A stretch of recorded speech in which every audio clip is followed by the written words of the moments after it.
మీ పిల్లలు maths science లో dull గా ఉన్నారా? 100% మార్క్స్ కావాలంటే ఆన్లైన్ ట్యూషన్ ట్యుటోరిక్స్ లో జాయిన్ అవ్వండి. నమస్తే, నేను Keshav. Welcome to Suman TV. Telugu cinema నటుడు రాజేంద్ర ప్రసాద్ వివిధ వేదికలపైన చేసిన వ్యాఖ్యలు ఈ మధ్య దుమారం రేపుతూ ఉన్నాయి. సో సుమన్ టీవీ వేదికగా ఒక ఇంటర్వ్యూలో ఆయన క్షమాపణలు చెప్పారు, తప్పు దిద్దుకుంటానని మాట ఇచ్చారు. అయితే సినిమా నటుల గురించి ఆయన ఉపయోగిస్తున్నటువంటి భాష, వ్యవహరించినటువంటి తీరు పైన మాత్రం చాలామంది అసహనం వ్యక్తం చేసినటువంటి పరిస్థితి. రాజేంద్ర ప్రసాద్ విషయంలో మూవీ ఆర్టిస్ట్ అసోసియేషన్ ఏం చేస్తోంది అనేటువంటి ప్రశ్న కూడా లేవనెత్తున్నారు. ఈ అంశం పైన విశ్లేషణ చూద్దాం. మనతో పాటు త్వరగా శ్రీరామ్ గారు ఉన్నారు. శ్రీరామ్ గారు నమస్తే.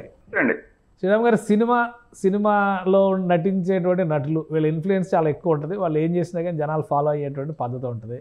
సో రాజేంద్ర ప్రసాద్ గారు వ్యవహార శైలి పైన మీ అభిప్రాయం ఏంటి? ఆయన ఆల్రెడీ క్షమాపణలు చెప్పారు, ఒకసారి కాదు రెండుసార్లు చెప్పారు. గతంలో చేసిన తప్పిదానికి ఒకసారి చెప్పారు, ఇప్పుడు తాజాగా చేసిన తప్పిదానికి కూడా మళ్ళీ క్షమాపణ చెప్పారు.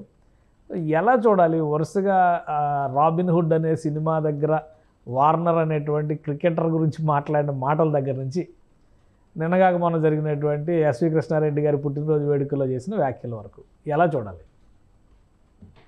అంటే ఆయన ఎక్కడో మెంటల్గా బ్యాలెన్స్ తప్పుతున్నాడేమో అనిపిస్తుందండి. ఎందుకు చేస్తున్నాడు అనేది కావాలని చేస్తాడని నేను కూడా అనుకోను, కానీ ఎక్కడో మెంటల్గా బ్యాలెన్స్ తప్పుతున్నాడు. ఎక్కడో చిన్న ఇంగిత జ్ఞానం అనేది మిస్ అవుతాం. అది ఎందుకంటే ఆయన వార్నర్ విషయంలో అంత పెద్ద మాట మాట్లాడి సారీ చెప్పిన తర్వాత మళ్ళీ ఆ తర్వాత రిపీట్ కాకూడదు కదా. మళ్ళీ రిపీట్ అయింది ఏంటంటే అప్పుడు మొత్తం దేశవ్యాప్తంగా దీని మీద చర్చ జరిగింది. అతను ఆస్ట్రేలియాకి సంబంధించిన వ్యక్తి కాబట్టి ఇంకా అది పెద్ద ఇష్యూ అయిపోతుంది. ఇతను సారీ చెప్పకపోతే చాలా పెద్ద ఇష్యూ అయిపోతుంది, రెండు దేశాల మధ్య ఇష్యూ అయిపోతుంది. సో అందువల్ల ఇమీడియట్ గా సారీ చెప్పాల్సి వచ్చింది, చెప్పారు. నిజంగా సారీకి నిలబడే వ్యక్తి అయితే మళ్ళీ ఇప్పుడు ఈ మాటలు మాట్లాడరు కదా. ఆలీని మాట్లాడరు, రోజా గారిని మాట్లాడరు, రవళిని మాట్లాడరు, మురళీమోహన్ గారిని మాట్లాడరు, కాదంబరి కిరణ్ ని మాట్లాడరు. ఇంతమందిని మాట్లాడేశాడు ఆయన రకంగా ఒకేసారి. ఇంతమందిని మాట్లాడతారు. ఎవరో ఒకళ్ళ గురించి మాట్లాడితే ఓకే, జస్ట్ ఏదో ఫ్లోలో అలా వెళ్ళిపోయింది అనుకోవచ్చు. కానీ ఇంతమంది మీద మాట్లాడారు అంటే ఆయన నైజం అలాగుంది. ఆ నైజాన్ని ఆయన ఖచ్చితంగా మార్చుకోవాలి. రెండు అంశాలు ఇక్కడ ఆలీ గారు కూడా ఒక వీడియో రిలీజ్ చేశారు. ఆయన వీడియోలో కూడా చెప్పారు, ఈ మధ్య కాలంలో ఆయన కుమార్తె చనిపోవడం కొంత మెంటల్గా కూడా అప్సెట్ అయి ఉన్నటువంటి పరిస్థితిలో పెద్ద ఆయన ఏదో మాట తూలాడు అన్నట్టుగా ఆలీ గారు చెప్పారు. ఇప్పుడు సుమన్ టీవీ ఇంటర్వ్యూలో కూడా రాజేంద్ర ప్రసాద్ గారు ఒక క్లారిటీ ఇచ్చారు, ఇంకోసారి ఇలాంటివి అనను, ఎలాంటి స్థాయి వ్యక్తి అయినా కానీ మీరు అని గౌరవంగానే మాట్లాడతాను అని మాట ఇచ్చారు. సో ఇది నమ్మొచ్చా? 100% అలాగే బిహేవ్ చేయాలండి. ఎందుకంటే ఆయన ఇంటర్నల్ గా మీరు నేను మాట్లాడుకున్నాం అనుకోండి, మీకు నాకు బాగా దోస్తు ఉందంటే ఎలాగైనా మాట్లాడుకో. ఆయన ఏ భాషలో మాట్లాడారో అదే భాషలో మాట్లాడతాను. నేను కృష్ణా జిల్లా వాడిని, ఆయన కృష్ణా జిల్లా గురించి చెప్పాడు. పైగా నేను కృష్ణా జిల్లా వాడినే. ఇప్పుడు నాని మన కొడాలి నాని భాష ఎలా ఉంది చూసాం కదా. అది వాళ్ళు మీరు ఇంటర్నల్ గా ఫ్రెండ్స్ మాట్లాడుకునేటప్పుడు ఉండాలి. ఇప్పుడు అతను కొడాలి నాని ఎందుకంత బూతుల మంత్రి లాగా పేరు తెచ్చుకున్నాడు అంటే బయటకు వచ్చి కెమెరాల ముందు మాట్లాడాడు కాబట్టి బూతుల మంత్రిగా పేరు తెచ్చుకున్నాడు. ఇంటర్నల్ గా ఫ్రెండ్స్ దగ్గర అలాగే మాట్లాడుకుంటారు. ఎస్ కరెక్ట్, ఆయన చెప్పింది, రాజేంద్ర ప్రసాద్ గారు చెప్పింది. కానీ ఆయనకి ఎలాగైతే ఇంగిత జ్ఞానం కోల్పోయాడో ఆయన కూడా ఇప్పుడు ఆలీ గారు ఆయన ఉన్నారనుకోండి, ఇద్దరు ఉన్నప్పుడు ఎలాగన్నా మాట్లాడుకోవచ్చు. సేమ్ ఆయన ఏ భాష మాట్లాడాడో ఆ భాష మాట్లాడుకోవచ్చు, ఇబ్బంది లేదు. ఎందుకంటే ఇద్దరికి ఇబ్బంది లేదు కాబట్టి. అలాగే రోజా గారి గురించి, అలాగే మిగతా వాళ్ళ గురించి మాట్లాడుకోవచ్చు. వాళ్ళకి ఉన్న ఇంటిమసీని బట్టి మాట్లాడుకోవచ్చు. కానీ మీరు మాట్లాడుతున్నది ఎక్కడ? ఒక పబ్లిక్ ప్లేస్ లో ఎదురుకుండా అన్ని కెమెరాలు ఉన్నాయంటే మిమ్మల్ని ప్రపంచవ్యాప్తంగా అందరూ చూస్తున్నారు. మీరు ఇందాక మీరు ఒక మాట్లాడినారు, వీళ్ళు చాలా ఇన్ఫ్లుయెన్స్ చేస్తారు అనేది. రాజేంద్ర ప్రసాద్ గారు ఇంకా ఇన్ఫ్లుయెన్స్ చేస్తారు. మామూలు పెద్ద పెద్ద స్టార్ హీరోల కన్నా కూడా ఎక్కువ ఇన్ఫ్లుయెన్స్ చేసేది రాజేంద్ర ప్రసాద్ గారు. కారణం ఏంటంటే ప్రతి ఇంట్లోనూ ఆయన వీడియోలు ఉంటాయి, ఆయనకు సంబంధించిన సినిమాలకు సంబంధించిన క్యాసెట్లు ఉంటాయి, పాతకాలం నాటివి. ఇక్కడ కాదు, ప్రపంచవ్యాప్తంగా అమెరికాలో కూడా చూడండి. అమెరికాలో కూడా చూస్తే ఆయన్ని ఫాలో అవుతూ ఆయన క్యాసెట్లు పెట్టుకుని సంతోషంగా చూస్తూ ఉంటారు. అట్లాంటిది రాజేంద్ర ప్రసాద్ గారి ఎఫెక్ట్ ఇంకెంత ఉంటుందో ఆలోచించండి. అలాంటి వ్యక్తి ఒక పబ్లిక్ ఫంక్షన్ లో మాట్లాడుతూ అంత తృణీకారంగా మాట్లాడడం అనేది ఏమాత్రం కరెక్ట్ కాదు, ఏమాత్రం సమర్థనీయం కూడా కాదు. అది కేవలం అది ఆలీ గారికి సంబంధించిన విషయం కాదండి, లేదంటే రోజా గారికి సంబంధించిన విషయం కాదు. పబ్లిక్ అయిపోయినప్పుడు వాళ్ళు ఎలా రియాక్ట్ అయ్యారు అనేది కాదు, పబ్లిక్ ఎలా రియాక్ట్ అవుతున్నారు. మీరు ఒక మైనారిటీ వ్యక్తి గురించి ఆ మాట మాట్లాడారు. మీకు జాస లేదు ఆ మైనారిటీ వ్యక్తి మనోడే కదా అన్న జాసలో మీరున్నారు. కానీ మీరు ఒక మైనారిటీ వ్యక్తి గురించి లకారాలతో మాట్లాడినప్పుడు మైనారిటీ సమాజం ఏ విధంగా రియాక్ట్ అవుతుంది, వాళ్ళు ఏ విధంగా ఫీల్ అవుతారు? ఆలీకే ఇంత దిక్కు లేకపోతే అసలు మన ఎలా చూస్తున్నారు ఈ సమాజంలో అని అనుకోరా? ఇప్పుడు క్షమాపణలు చెప్పారు, పద్ధతి మార్చుకుంటారా అన్నారు. సో యాక్సెప్ట్ చేయొచ్చుగా, ఇక్కడతో వివాదం ముగిసినట్టుగా చూడొచ్చా? అంటే దీని గురించి చెప్పాలండి, చెప్పిన తర్వాత ఆయన యాక్సెప్టెన్సీ గురించి మనం మాట్లాడదాం. ఎందుకంటే రవళి గారి గురించి బాడీ షేమింగ్ చేశారు.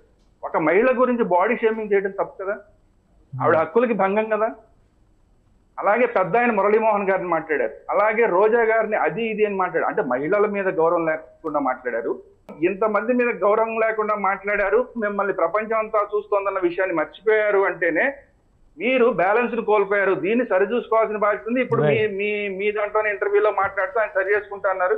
వెరీ గుడ్, సరి చేసుకోవడమే కావాల్సింది. ఒకవేళ సరి చేసుకోకపోతే, ఇప్పటికే ఒకసారి కాదు 2 సార్లు ఈ తప్పిదం జరిగింది కాబట్టి మా అసోసియేషన్ దీని మీద చర్యలు తీసుకుంటాం. అసోసియేషన్ ని పెట్టిందే వీళ్ళ హక్కుల్ని కాపాడడానికి, ఆర్టిస్టుల హక్కుల్ని కాపాడడానికి.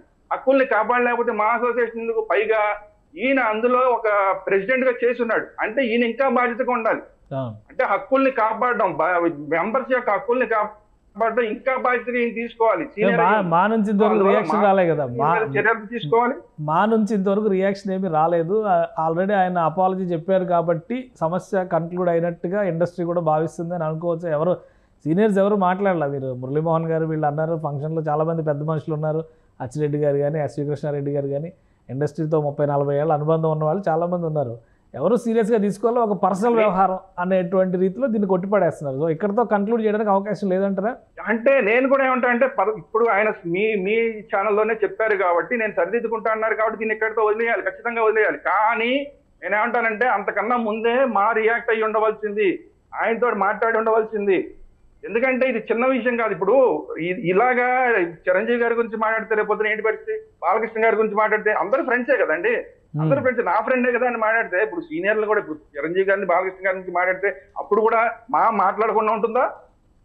మాట్లాడకుండా ఉంటుందా? 2 రోజుల పాటు మాట్లాడకుండా ఉంటుందా? మా వాళ్ళకి నాకు ప్రశ్న ఇది. మా వాళ్ళు 2 రోజుల పాటు మాట్లాడకుండా ఉంటారా? చిరంజీవి గారినో, బాలకృష్ణ గారినో, మోహన్ బాబు గారినో అంటే ఇదే మాట. వాళ్ళు 2 రోజుల పాటు రియాక్ట్ అవ్వకుండా ఉంటుందా? చిన్న ఆర్టిస్టులు కాబట్టి 2 రోజులు ఆయన రెస్పాండ్ అయ్యేదాకా ఎందుకున్నారు? అది కూడా మీ ఛానల్ వాళ్ళు వెళ్ళి మాట్లాడేదాకా ఆయన రెస్పాండ్. ఇంకొక మాట మాట్లాడాడు, నేను ఇలాగే ఉంటాను, అర్థం చేసుకోకపోతే మీ సంస్కారం అది అంటున్నాడు ఆయన. మీకన్నా ముందు మాట్లాడేటప్పుడు ఇంకో ఫంక్షన్ లో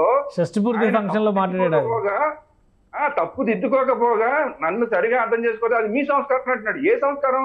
మీరు ఒక పక్కన ఎన్టీ రామారావు గారి దగ్గర గట్లతాడులో పుట్టానంటున్నారు, ఆయన దగ్గర పెరిగానంటున్నారు. ఆయన జూనియర్ ఎన్టీఆర్ ని కూడా ఏమండి అని పిలుస్తారండి ఆయన.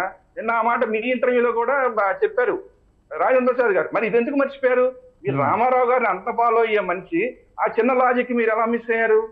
సో రామారావు గారికి ఉన్న గౌరవం మీకు కూడా రావాలంటే ఆ లాజిక్ మీరు జీవితంలో మర్చిపోకండి. మీరు విమర్శలు ఫాలో అవ్వకండి. మిమ్మల్ని ఫాలో అయ్యే వాళ్ళు కొన్ని వేల మంది ఉన్నారు, అందులో నేను కూడా ఉన్నా. మీరంటే మీకు సినిమాలంటే నాకు చాలా ఇష్టం, కానీ మీరు బాధ్యతారాహిత్యంగా మాట్లాడతాను, సమాజాన్ని పట్టించుకోకుండా మాట్లాడతాను, మహిళల్ని, మైనారిటీని, ఎవరిని పడితే వాళ్ళని బాడీ షేమింగ్లు రకరాలతో మాట్లాడుతుంటే మాత్రం చూస్తూ ఊరుకోవడానికి సమాజం సిద్ధంగా లేదు. రైట్. థ్యాంక్ యూ శ్రీరామ్ గారు విశ్లేషణ అందించినందుకు. ఇది రాజేంద్ర ప్రసాద్ గారు మాట్లాడుతున్నటువంటి విధానం, వైఖరి ఇబ్బందికరమైనటువంటి పరిస్థితి కనిపిస్తుంది. అలానే పెద్ద నటుల విషయంలో కూడా ఇలా తోలనాడేటువంటి రీతిలో మాట్లాడితే మూవీ ఆర్టిస్ట్ అసోసియేషన్ ఏం చేస్తుంది? 2 రోజులైనా కానీ ఎందుకు రియాక్ట్ కాలేదనేటువంటి ప్రశ్నని ఆయన లేవదీస్తున్నారు.